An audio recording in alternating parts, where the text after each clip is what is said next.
Hello, good morning. I would like to welcome Professor Thomas Yeo, who's an associate professor at the National University of Singapore. Thomas received his BS and MS from Stanford University and his PhD from the Massachusetts Institute of Technology. Prior to NUS, Thomas was a research fellow at Harvard University and Duke NUS Medical School. Thomas was a research fellow at Harvard University, and he now develops machine learning algorithms to generate scientific discoveries from large-scale datasets comprising thousands of subjects with brain imaging such as MRI, behavioral, genetic, and other physiological measures. By exploring large multimodal datasets, he seeks to discover fundamental principles of brain network organization, how brain networks are organized to support cognition, and how brain networks are disrupted in mental disorders. Thomas is a senior editor at Neuroimage. He's a recipient of the Mackay Young Scientist Award, the Mackay Young Investigator Publication Impact Award, and the OHBM Earlier Career Investigator Award.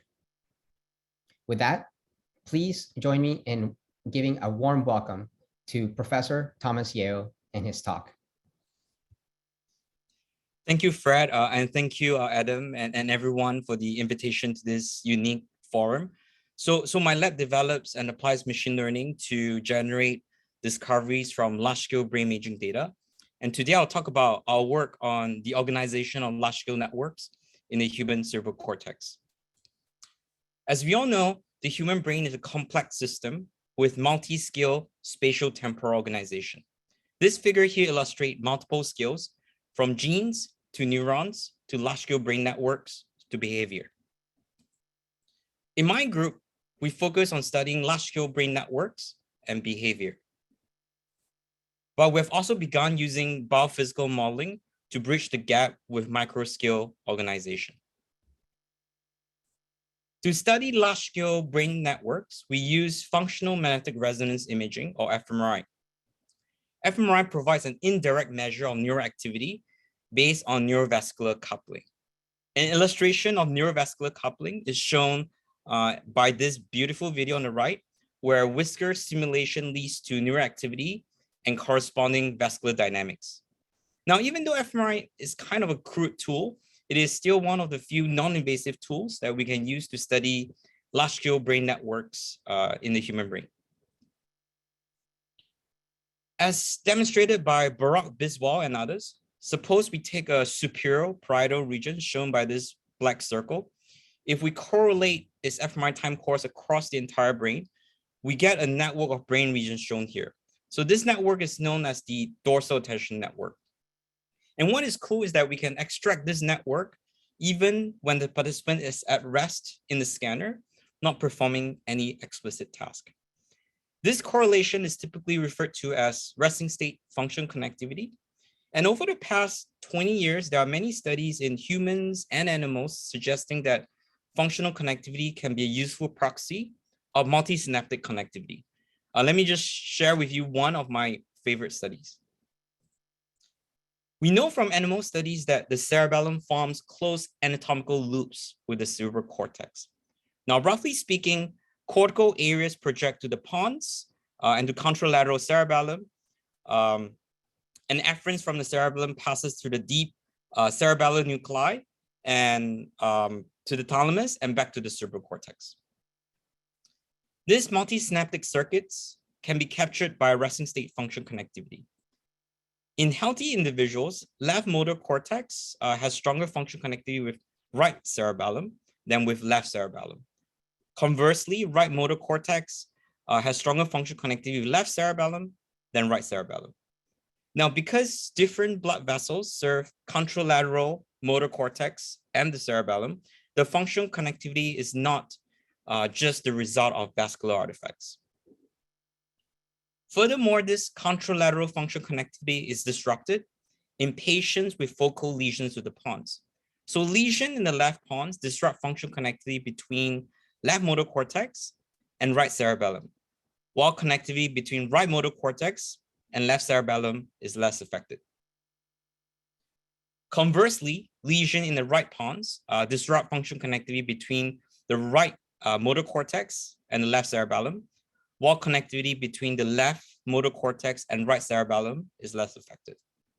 So overall, function connectivity reflects some form of multi-synaptic synchronization across brain networks, across brain regions, and is a useful tool for studying human brain network organization. So the rest of the talk is organized as follows. There are 3 parts. Basically, in the first part, I'll talk about our work on estimating large-scale brain networks. And in the second part, I'll discuss the prediction of behavioral traits from resting and task function connectivity.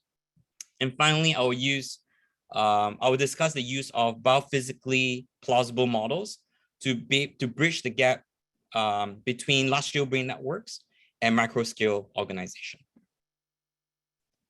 Let us move on to the first topic. So I will discuss our work on using function connectivity to estimate the topography of large-scale networks. So this work is done by Ruby, Awei and Xiaoxuan in collaboration with Randy Buckner, Avram Holmes, and Fenna Krina. I've previously shown you this map before, and just to recall, the yellow and red regions are brain regions whose fMRI signal correlate with the black circle. So this map was obtained by averaging across 1,000 subjects. And when I started this video, you see that the black circle is going to move around, and we can see how the functional connectivity pattern changes.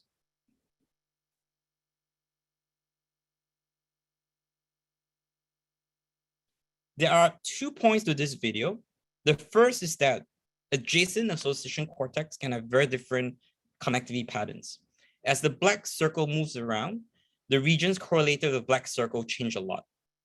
And the second point is that much of association cortex is connected to other association cortex, but not with primary cortex. Now, of course, these observations are qualitative. What we want is to automatically discover the distinct patterns of correlations we see in the video. So we use a mixture model to cluster the correlation patterns into network of regions, shown here for 7 networks. So basically, cortical regions that are functionally connected together are given the same color by the model. We observe that some networks, such as these blue and purple clusters, are spatially confined. So these sensory and late motor regions are spatially restricted in their connectivity, in the sense that they're connected mostly to their neighbors. And by contrast, the majority of human cerebral cortex consists of distributed networks with far-reaching connections.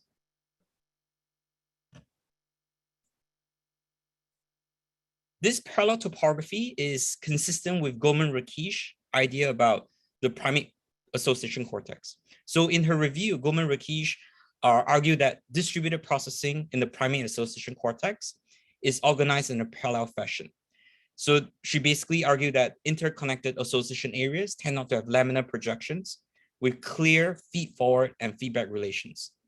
So it is not just that these association areas should be on the same processing hierarchy. She's arguing that the sensory motor processing hierarchy may not apply to the association cortex.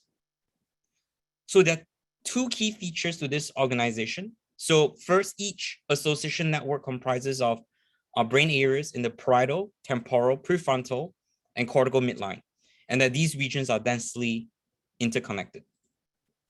The second key feature is that these are densely connected networks that exist adjacent to each other. And indeed, in our data, we observe this interdigitation of network components throughout the association cortex. Because we use a mixture model to perform the clustering, each brain location can only be assigned to a single cluster. So in the follow-up study, we use a hierarchical Bayesian model to estimate brain networks that can spatially overlap. So we found quite similar networks and also still observe the parallel topography in the association cortex. So in other words, the parallel topography is robust to the choice of algorithms. And so far, the results I've shown you is based on averaging across many participants. We know that simple averaging can blur out intricate network topography across subjects. So So Ruby developed and devised an approach to estimate networks in individual participants. So here's a single participant from the Human Connectome project. We see that for this individual, the networks also exhibit parallel topography in association cortex. But compared to the group level, this topography is much more complex. Let us visualize the underlying functional connectivity data that gives rise to this complex topography. So here I'm showing the outlines of two networks corresponding to the salient ventral attention network in blue and the default network B in black. So if I go back and forth between the two slides, you can see that all I did is to take two networks and to draw outlines around them. Like before, these red and yellow regions are correlated with the time course of this black circle here. And when I start the video, the black circle is going to move around and we can see how the correlation pattern changes.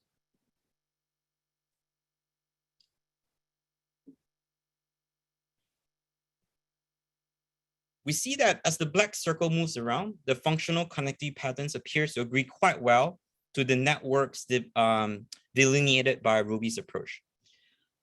What is nice about Ruby's approach is that we can estimate high quality networks with much less data than previous studies.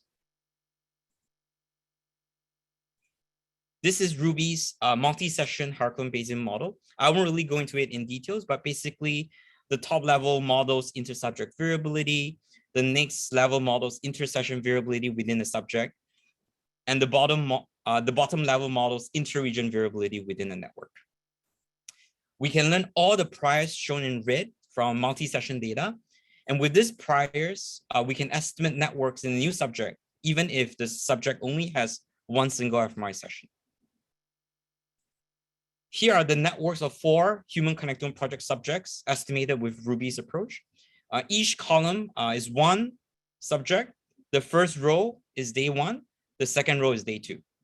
We see that the networks are highly replicable within a subject across sessions. And at the same time, these stable network features are different across participants.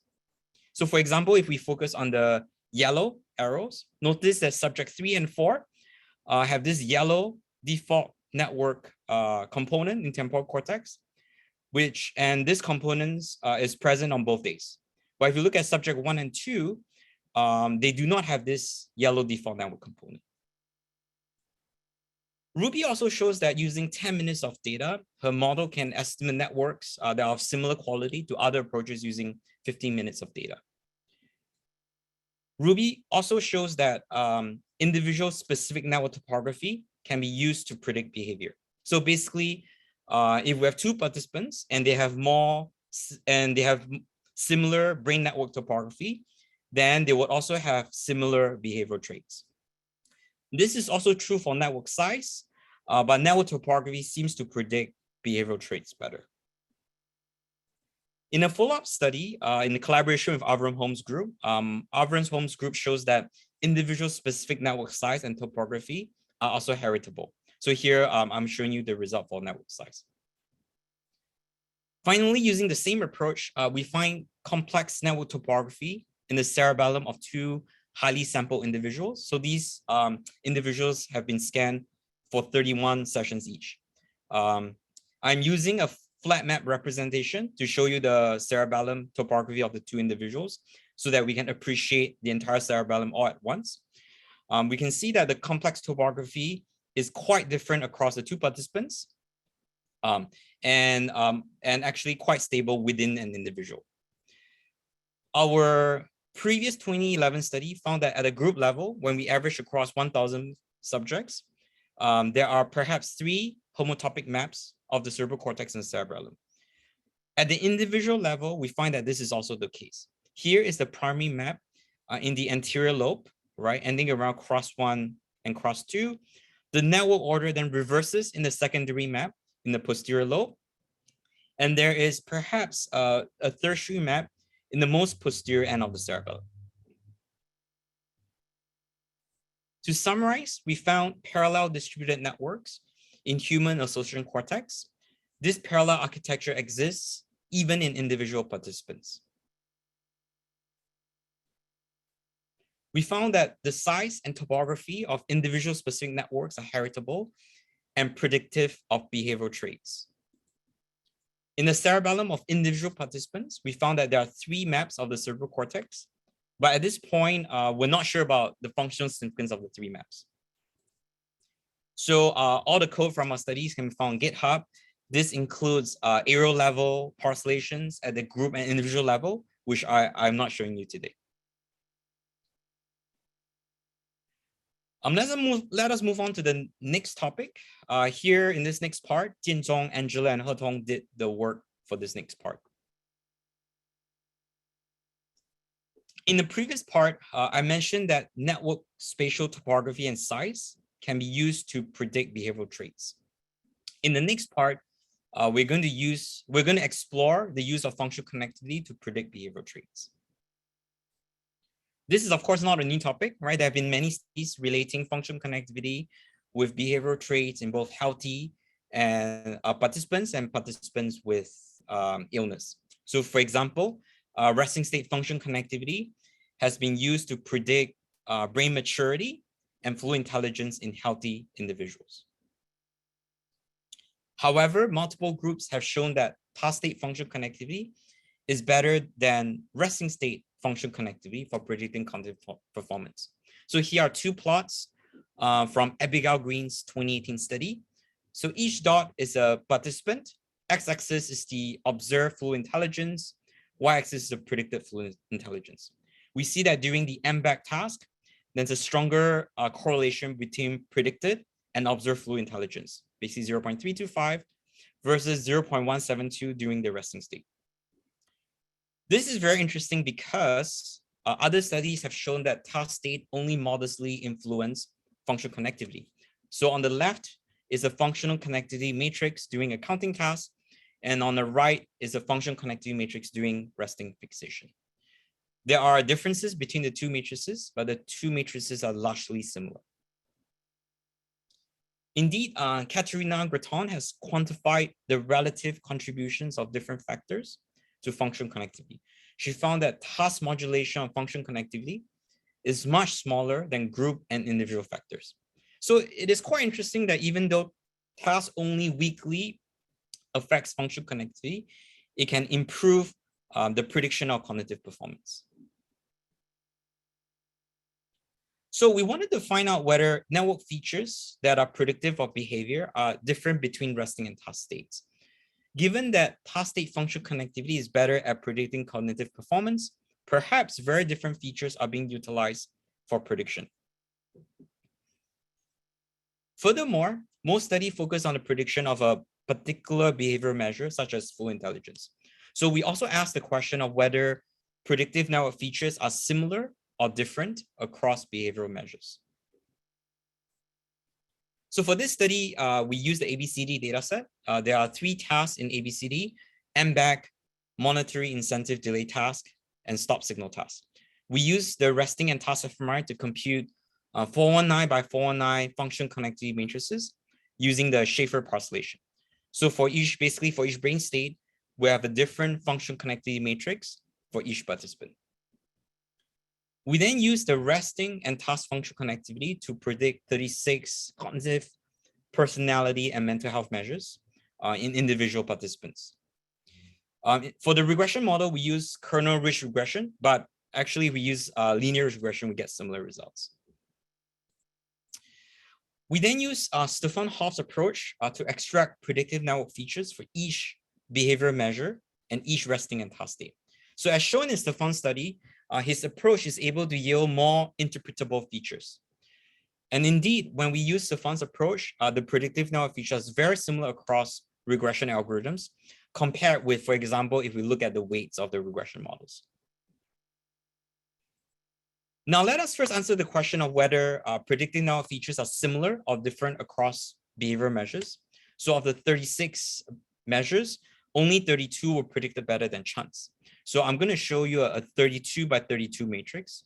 So red indicates cognition, gray indicates personality. These are mostly impulsivity measures. So blue color indicates mental health. And these blue measures are from the child behavioral checklist. So here's the similarity of predictive network features across different behavioral measures. Green entries means that the predictive network features are strongly correlated between two behavioral measures. We see that the diagonal blocks are mostly green. So this means that the predictive network features are similar within a behavioral domain. This is especially the case for cognitive performance, where the correlation can get as high as 0.8. Now, in general, someone who scores well for fluid intelligence would also score well for a working memory task, right? So we do expect some correlations. And yet, on the other hand, tasks involving episodic memory and executive function are known to activate different brain networks. So overall, we find the strong correlations across cognitive tasks to be somewhat surprising. Next, we want to find out if predictive network features are similar across resting and task state. As I've shown you, the predictive network features are similar within a behavioral domain. So we average the predictive network features within each domain, right? So we end up with three domains, cognition, personality, and mental health. And for each domain, the different shades of blue indicate the resting and three task states. Here's the similarity of predictive network features across resting and task states. A green entry in this matrix means that the predictive network features are strongly correlated between two brain states. We see that the diagonal blocks are mostly green. So this means that within each behavioral domain, the predictive network features are similar across resting and task states. But the predictive network features are not similar across behavioral domains. Although, if you look at personality and mental health, there is weak similarity in predictive network features. I have not shown you the actual prediction performance so far. You can check out the preprints if you're interested. But basically, in general, in healthy participants, we can predict cognition pretty well, up to 0.5 or more for composite cognitive scores. Now, on the other hand, for other measures such as mental health and personality, the prediction in healthy participants is not so good, even though the prediction performance is better than chance. So then the question is, how can we improve prediction performance? A very simple approach, right, to improve prediction performance is to use a big data set, right? So here's an experiment from the UK Biobank. Hedong trained different regression models for predicting fluid intelligence. And we considered kernel regression and 3 other deep learning models. Y-axis is the prediction performance, higher the better. X-axis is the number of training subjects. We see that as the number of training subjects increases, all regression model keeps improving. There's some bit of variation across the models, but essentially, if we want better prediction, we should just use a bigger data set. But the problem is that not everyone has a big data set, right? So we want to somehow translate predictive models from large data sets to new unseen phenotypes in small data set. So this point about new phenotypes is very important, right? Why would people collect small data sets, right? Because they want to study something that is not found in large data sets. So it is not interesting, at least for us, we don't think it's interesting to simply translate a fluid intelligence prediction model from a large data set to predict fluid intelligence in a small data set. In our mind, it will be much more useful if we can translate a fluid intelligence prediction model from a large data set to predict some other behavioral trait in a small data set. So the key idea here is that the vast majority of phenotypes are not independent, but they are actually correlated, right? So on the right, I'm showing the correlation among 65 non-brain imaging phenotypes in the UK Biobank. Many studies have found basically a relatively small numbers of components linking brain imaging data and a wide range of non-brain imaging phenotypes. This includes cognition, mental health, demographics, and other health attributes. So for example, in a, I think 2015 paper, right, C. Smith found a single brain behavior component in a human connecting project. Carla Miller found several components in the UK Biobank. Same with Cedric Xia in the Philadelphia neurodevelopmental cohort. And my postdoc Valeria found 3 transdiagnostic components in the UCLA dataset. So basically, in general, phenotypes are correlated, right? And we expect that a unique phenotype from a small data set, right? This unique phenotype will be correlated with some other phenotype in an existing large-scale population dataset. So He Tong developed a framework to exploit these correlations. He called this approach meta-matching. We consider 36,000 participants from the UK Biobank with 67 non-brain imaging phenotypes. We divide the data into two groups, a training and test metaset. So importantly, participants and non-brain imaging phenotypes do not overlap between the training and test metasets, which is important because we want to make sure that the algorithm trained on the training metaset can generalize to new participants and new phenotypes in the test metaset. He Tong developed 4 meta-matching algorithms exploiting the correlations among the non-brain imaging phenotypes. And here's the result. So x-axis is the number of participants in the test metaset, 10, 20, 50, 100, or 200. So this is to simulate a small data set. Now, of course, since these numbers are quite small, we repeat the procedure 100 times. Y-axis is a prediction performance, averaged across 100 trials and across the 34 non-brain imaging phenotypes in the test metaset. Here's the prediction performance of classical clonal regression. And just to be clear, for example, let me give you an example. So this box plot is the prediction performance when we train clonal regression with only 100 participants in the test metaset and perform prediction on the remaining 9,900 participants in the test metaset. And here's a prediction performance using He Tong's meta-matching approach. We can see that the improvement is really quite dramatic. Just to emphasize the size of the improvement, here's a prediction performance using classical clonal regression with 100 participants versus 1,000 participants, right? So we can see that just by increasing the number of training participants from 100 to 1,000, we get a very big boost in prediction performance. And with meta-matching, we can achieve the same prediction performance using just 100 subjects.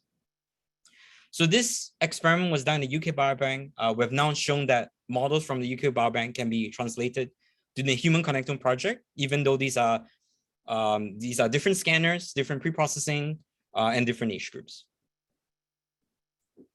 To summarize, we find that combining resting and task function connectivity improves the prediction of cognition, leading to pretty good prediction performance.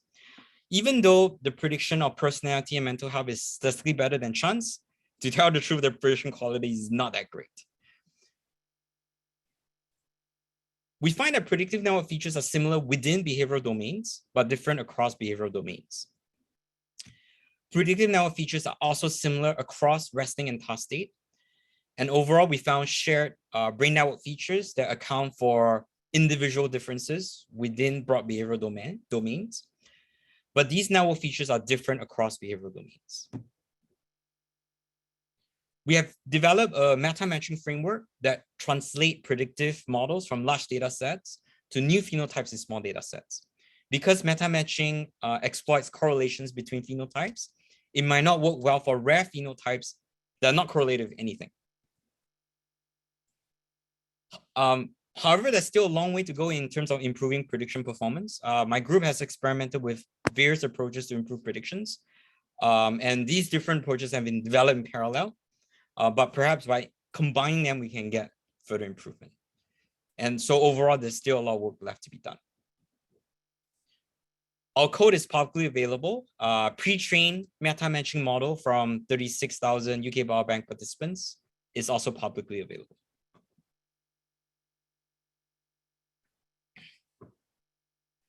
Let us move on to the last part of the talk.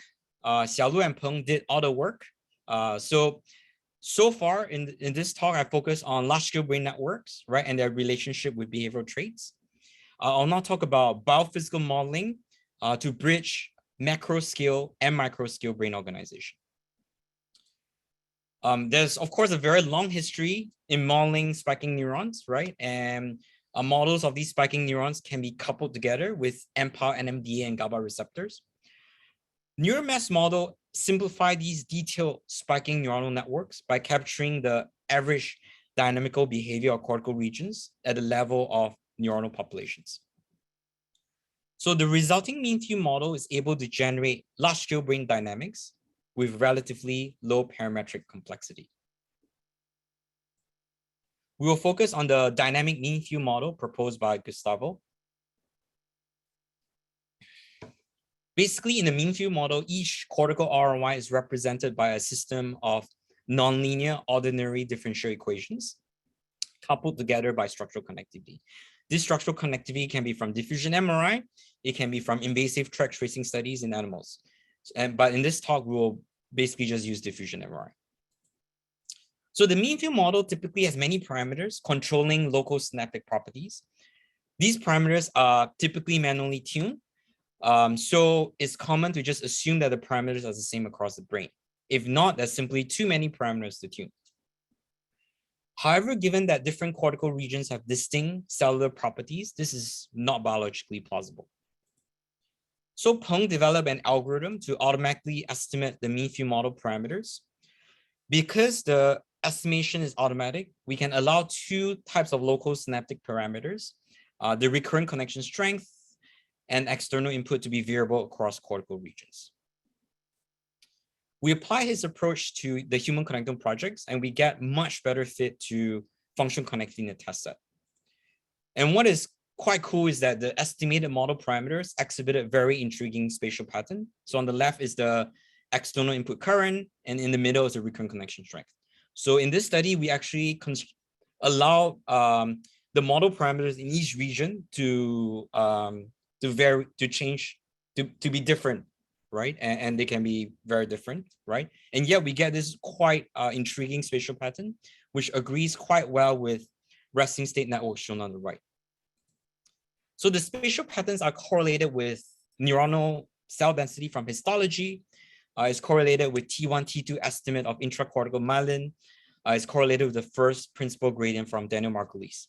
We also did a meta-analysis of 83 behavioral tasks, and the spatial patterns also agree with the meta-analysis. So overall, without assuming the existence of a hierarchy, the estimated model parameters reveal a large-scale cortical gradient. But how well do our model actually explain the fMRI data, right? So far we have computed functional connectivity by correlating the entire fMRI time series. But this assumes that the underlying functional connectivity does not change over time. Therefore, many studies have computed functional connectivity over a short time window. So for example, here's a functional connectivity matrix computed using fMRI data during the short window shown here. We can slide the window and compute another functional connectivity matrix. And we can continue sliding the window and we can get many functional connectivity matrices. So this is often referred to as time varying functional connectivity or dynamic functional connectivity. So at this point, we have so many matrices, right? Corresponding to so many sliding windows. What can we do with the matrices? So one thing that people do is to compute correlations between all pairs of functional connectivity matrices. And so we get this matrix shown here. So this is a T by T matrix, right? Where T is the number of sliding window. We call this the functional connectivity dynamics matrix. This was not introduced by us, but introduced by previous studies. The diagonals of the functional connectivity dynamics matrix are high because of autocorrelation in the fMRI data. What is very intriguing are these off-diagonal blocks of recurring functional connectivity patterns. So what was intriguing to us was to try to understand the mechanism driving these dynamic fluctuations. There's been some work on this topic by manually tuning the parameters of biophysical models, such as the excellent work from Andrew Zaleski and Eric Hansen and many other people. So how does Peng's relaxed mean field model generate? Does Peng's relaxed mean field model generate realistic functional connectivity dynamics? This is the functional connectivity dynamics matrix of a single human connectome project subject. Here's the functional connectivity dynamics of the relaxed mean field model when we fit it to static functional connectivity. So this is from Peng's paper. We can see that we have this very flat functional connectivity dynamics with no recurring connectivity pattern. So this is very sad. And to add insult to injury, right? In our previous work, we found that a simple first order autoregressive model can generate highly realistic functional connectivity dynamics. So basically, a more complex model does not work as well as a simple model. So Xiaolu developed a new algorithm that allows us to fit to both static functional connectivity and functional connectivity dynamics. So this results in much more realistic dynamics shown here. Let us dig deeper into the underlying functional connectivity dynamics. So this is the functional connectivity dynamics matrix of the simulated model. The red blocks reflect time periods where the functional connectivity patterns are stable over a long period of time. There are also time periods in which the functional connectivity patterns are stable only for a short period of time. So the red diagonal you see is basically just autocorrelation in the data. We hypothesized that the brain might be exhibiting multi-stability. So there might be periods during which the system is functioning in this low amplitude state. And in this state, the system is dominated by noise. And there might be a period during which the system is functioning in this high amplitude states, right? And in this state, there are large fluctuations in the systems. I won't go into the details, but basically Xiaolu found that the amplitude of the fMRI signals do appear to track these state changes. Here are the maps of how well the amplitude of different brain regions track functional connectivity state changes. So on the left is the simulated results, and on the right is the real data. We see that sensory motor regions tend to have high value, so the amplitude of sensory motor time courses seem to track functional connectivity dynamics especially well.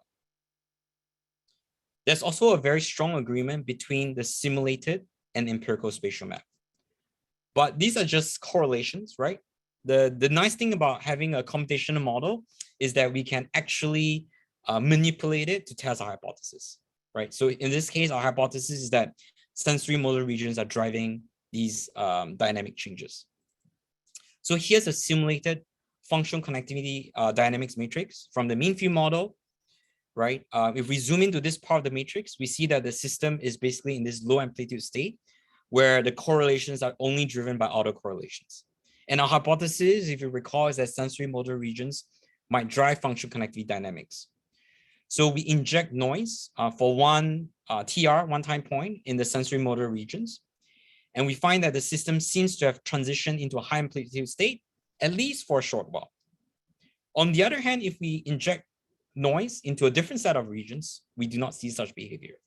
So overall, it seems that sensory motor regions might be drivers of functional connectivity dynamics.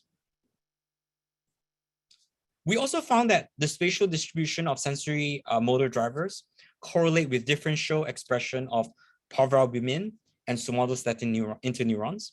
So in previous studies from Avron-Holmes group, they show that the differential patterns of Parvalbumin and Somatostatin interneurons have been linked with fMRI amplitude, is related to fMRI amplitude. One important thing to note is that even though we correlate with the differential expression of Parvalbumin and somatostatin interneurons, this correlation also holds for the first genetic principal component. So to summarize, we've demonstrated that it is possible to automatically fit neuromass models. This allows us to explore more biologically plausible models by allowing each cortical region to have different local circuit properties. When we parameterize local circuit properties with anatomical and functional gradients, we achieve the most realistic static and dynamic function connectivity. We also found that the amplitude of regional signals seem to track functional connectivity dynamics. And by perturbing the mean field model, we show that sensory motor regions might be drivers of functional connectivity dynamics. Finally, we found that the spatial distribution of sensory motor drivers correlate with a differential expression of Parvalbumin and somatostatin interneurons, as well as the first genetic principal component. So the first genetic principal component has been shown to correlate with the spatial distribution of genes coding for different excitatory and inhibitory neurons, which might reflect spatial heterogeneity in excitation inhibition balance.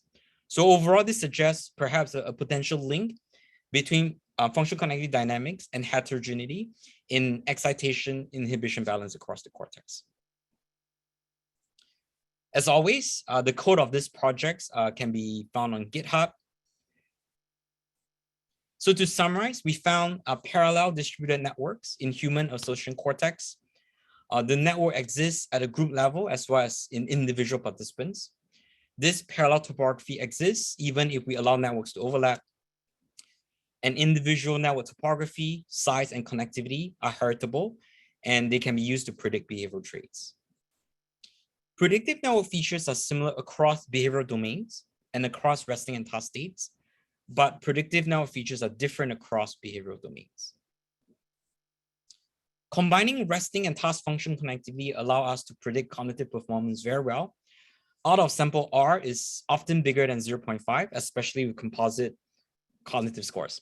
But unfortunately, this is not the case for mental health and personality measures. Given that functional connectivity can predict cognition quite well, it is a bit unclear to me whether the issues with fMRI or some other factors, for example, perhaps how mental health and personality measures are currently measured or conceptualized in large-scale data sets.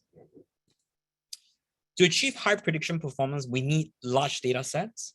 And the good news is that predictive models from large data sets can be translated to predict new phenotypes in small data. By combining large-scale circuit models with modern optimization techniques, we can estimate the local synaptic parameters of biophysical models. This presents a possible way to bridge macro-scale brain organization as measured by non-invasive brain imaging with micro-scale organization as measured by invasive studies, whether it's in ex vivo specimens or in non-human animal models. Before I end, I'd like to thank all my funding sources. I'd like to thank past and current members of my lab. I've highlighted those whose work I've shown you. And of course, I also like to thank all my collaborators. Thank you.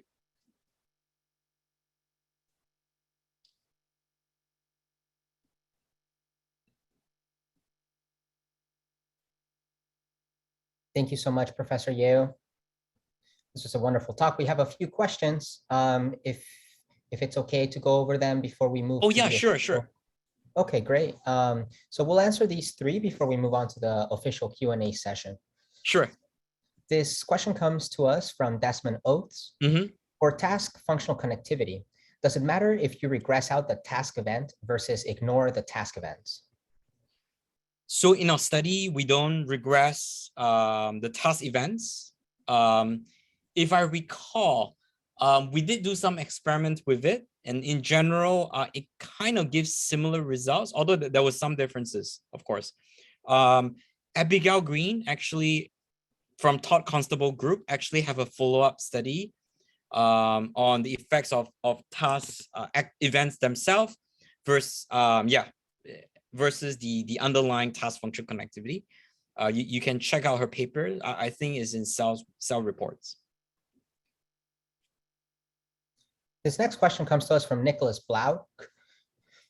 He says, very interesting talk. Can you provide further details on the meta matching algorithm?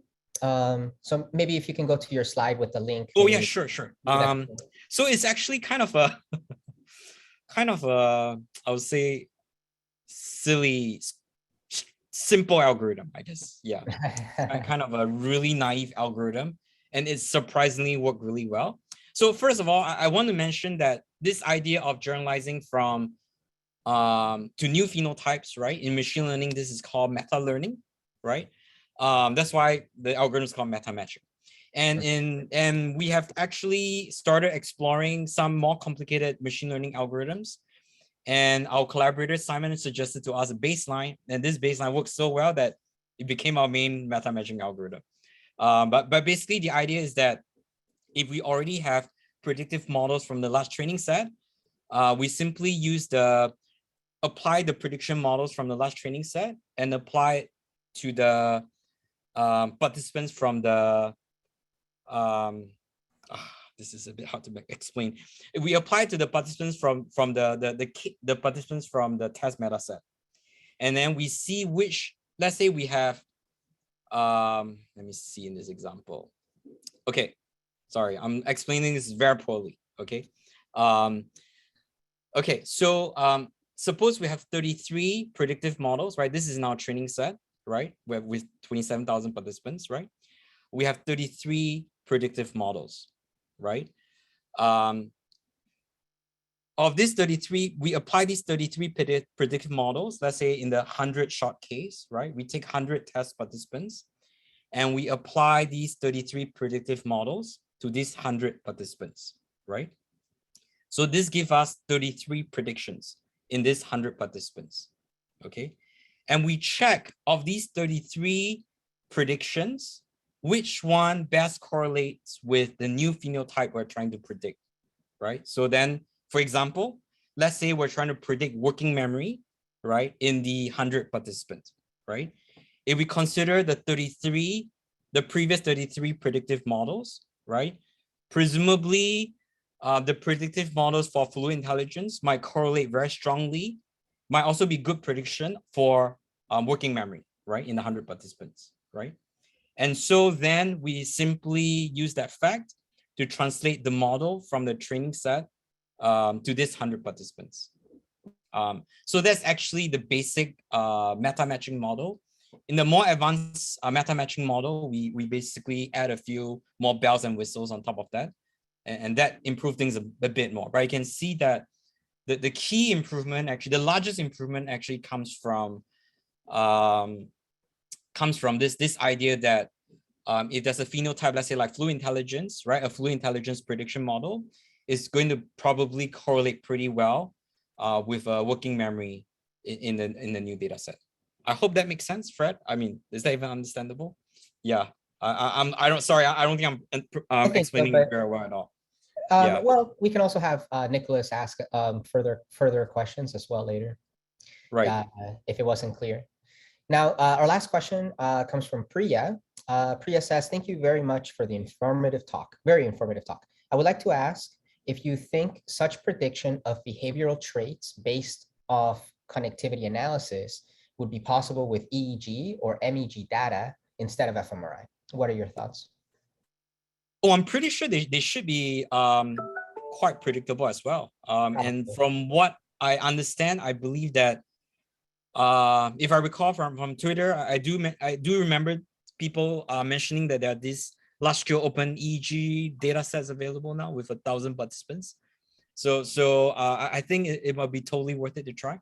And yeah, similar approaches could probably be applied. Absolutely. Absolutely. Okay, great. If anybody has any other questions for Professor Yeo here, feel free to type them in the Q&A tab. Otherwise, we will migrate to the next Zoom room. I have posted the link over to the chat. Adam just posted it again, just in case. And we will see everybody there. Okay, bye-bye. We go now, right? Yeah, okay.